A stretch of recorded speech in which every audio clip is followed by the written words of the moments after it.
Salve! Matt Easton here, Schola Gladiatoria. So I'm going to talk a little bit about the Roman shield, and I'm also going to talk about the Roman pilum. Obviously, as regular viewers of this channel will know, I've been looking quite a bit at the pilum recently, and I've got various things planned outdoors with other experiments. Yes, some anti-shield stuff and probably some anti-armor stuff, but that's all yet to come.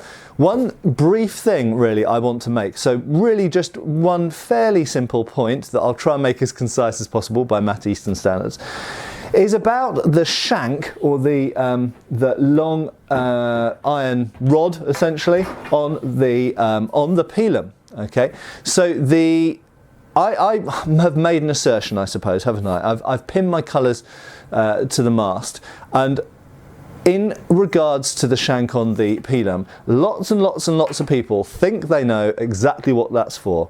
That's to bend in a shield. Well, as I've shown in 2 videos now, the bending doesn't happen reliably, and I just don't believe that that is the primary purpose. If we look at the source material, often when the bending occurs, it is a secondary effect. Okay, it's something that is mentioned in a couple of historical sources that seem to be mentioning it as an unusual thing. They don't seem to be mentioning it as a standard thing. Well, if everyone knew that that's what pilums did in shields, well then why mention it?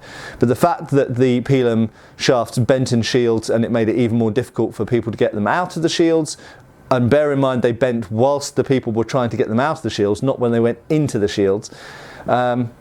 I think we start to get, when we look at the whole picture and we sort of switch our brains on, I think the overwhelming point here is that the primary intention is not for the rod of the pilum to bend when it strikes the shield. So what is it to do? Well, again, I have very much stated my opinion that it is for penetration. It's to make penetration, obviously, if you hit a person, that's the best outcome. Yes, disabling a shield is useful, but if you just kill the person, well then you've disabled the shield and you've killed the person. So clearly killing the person is the ultimate aim. So yes, great if this goes through someone's armour, through their body, and kills them, or puts them out of action certainly, then that is one of the best outcomes. But why have a long shank? Because you can do that with a standard spear. So my response is, so you've got to imagine now, we're in a world where practically all opponents you're going to come against, be it other Romans or be it Greeks or Carthaginians, whoever, Egyptians, they're going to have shields. Okay, now they had shields of very different sorts. The Roman shield is a fairly big, robust and solidly made object. Gallic shields, British shields, similar. Some shields were only made of wicker in that period, but nevertheless large shields of various kinds predominated, okay, during the whole period that the pilum was in use.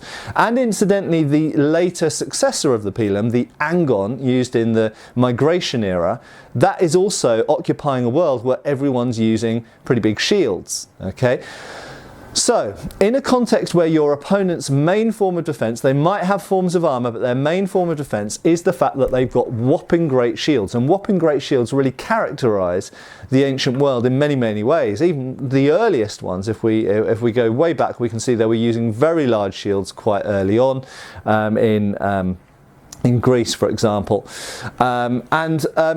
so therefore, this shank, in my mind, is absolutely an anti-shield device. Now, we can see ethnographic examples in Africa as well, parallels of this, where there are spears and swords, in fact, which are designed to either bypass or pass through the enemy's shield. If you imagine you've got a large shield in front of you, that is obviously your primary defense against hand weapons and missile weapons, arrows, sling stones, and javelins. But if you've got a weapon that can reach through that shield, and when it strikes it penetrates the shield and hits the person behind, well, what you've just done is an entire army's battle plan where they have gone, our whole tactics, our whole army, our military equipment, our organisation, the way we fight is based on the fact that we have huge shields. If you've now got a weapon which at relatively close range either wounds the person through their shield, or means that even if you don't wound through the shield, they've got to drop the shield or try and spend time getting the missile weapon out of their shield. You have completely screwed up their entire tactics and battle plan, haven't you? These are kind of genius. And people bang on about the gladius, but really you could use anything instead of the gladius, okay? You could practically use a dagger instead of a gladius. You could use a Afghan chura instead of a gladius. You could use any kind of sword, you could use a really pointy stick instead of a gladius and still get the job done, okay? All you need really is something with a point on it, and if it's got an edge as well, yippee, hooray, you've got more options. But actually, the pilum is kind of the unsung hero of Roman warfare, because this is the thing which really messes up everyone else's battle plan. It can wound them through the shield. It can, if it misses the shield, it might wound someone without even coming into contact with the shield, but it can penetrate the shield and hit the person behind, potentially, on certain types of shield, and we'll talk about that in future videos, what types of shields possibly can stop a pilum. And in addition, it's, if it hits their body armor or anything like that, it's likely to have the desired effect as well.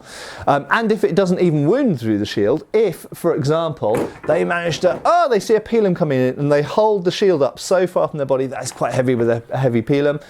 If they hold it up so far away from their body or so far out that the pilum doesn't reach them, so the length of their is not long enough, they've now got a 6 foot-ish, longer than 6 foot, pilum hanging out of their shield, and they can't use the shield very effectively. So, I think it's no coincidence when we look at all of and I've mentioned in my previous videos, there are various different types of pila, okay? They come in different types. Yes, some of them do have short shanks, that is fair. But a lot of them have very, very long shanks. And I think it's no coincidence that if we put the arm out, the arm holding a shield is about the same length as the pilum shank. Okay, I think that is designed to pass through the shield and hit the person behind. Now, as I mentioned, a person could hold a shield very far out from their body, and that would be one way of preventing the pilum reaching them. But they've still got a pilum stuck in their shield. And remember that the optimum defense distance for this shield of not being hit by things is probably about there. If I hold it out further, eventually my arm's going to get absolutely exhausted. But additionally, if I hold it out further, it might protect that pilum coming in from over there, but I've now exposed this area here to something else. So the good kind of compromise distance from your body of having the shield far enough away from your body to provide you with defense, but close enough to your body that you can get your whole body behind it. So I'm now protected from lots of different angles, all the way down here, okay, all the way around there. I'm now protected from lots of different angles, but the weapon is still close enough to my body that if a pilum is thrown at it and penetrates it, it's still going to wound me behind. So, as you may be thinking, well, this is all conjecture. Yes, it is. So the next stage in this is to start experimenting with, again, throwing the pilum. Yay, I get an excuse to throw a pilum at different objects. And let's see what this is actually capable of doing. Now, previously, as you know, I was throwing at an archery target. Now, an archery target is a very thick, heavy object and grips the shaft of the pilum very, very tightly. It actually increases the chances of the pilum bending, because there is no chance when the pilum enters the archery target that it can really wiggle very much. The archery target is about as thick, as deep as my fist is. So once this goes in, if there's a lateral force, the back end of the pilum is going to force this to bend. So I strongly believe, and again, we need to do more experiments to check that this is correct, but I strongly believe, based on my experiments so far, that the pilum was more likely to bend and is more likely to bend being thrown into something very deep and solid like an archery target than it would be being thrown into a shield. Because if you think about the thickness of a shield here, okay, the thickness of a shield is at most, a couple of centimetres. So being that is a much, much thinner object than an archery target, if a pilum enters through a shield, it can actually wiggle quite a lot without bending the shaft, because the shaft isn't being gripped in the way that a thick archery target will be gripping it.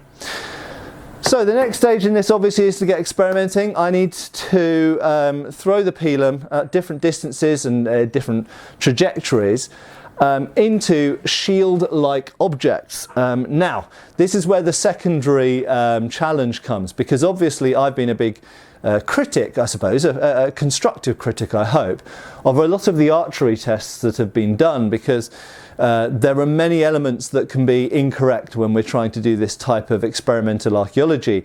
The missile could be wrong, the person shooting the missile could be wrong, the bow or crossbow or whatever else that's projecting the missile could be wrong.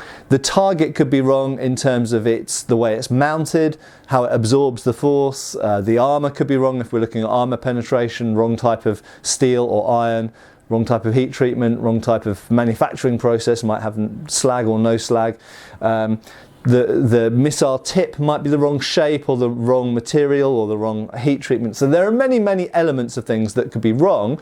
And if we change one of those things, we get very, very different results and therefore different conclusions. So it's always very, very risky jumping to conclusions based on a small set of data. So what I'm trying to say is it's quite difficult, therefore, testing what does a Roman pilum do to a shield. That is a very simplistic question. And the next question is, well, what type of pilum, what type of shield? There are lots of different shields in the Roman Republic and Imperial eras. Are we talking about Roman shields they're going against? Are we talking about Gallic shields? Are we talking about Germanic shields?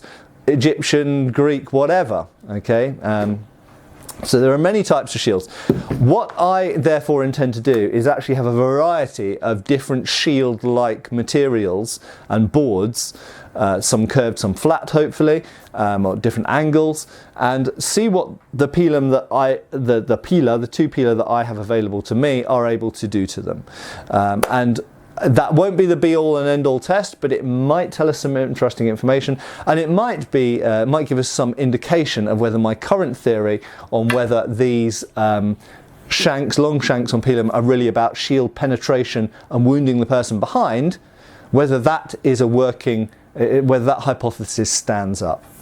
Anyway, I hope you will enjoy sticking with me through this period of experimentation, and it will be coming relatively soon. I need to get obviously some materials, some things in place, and it should be fun. Thanks for watching. Give us a like and a subscribe. Any ideas, thoughts, suggestions for what I propose or my ideas that I've expressed in this video?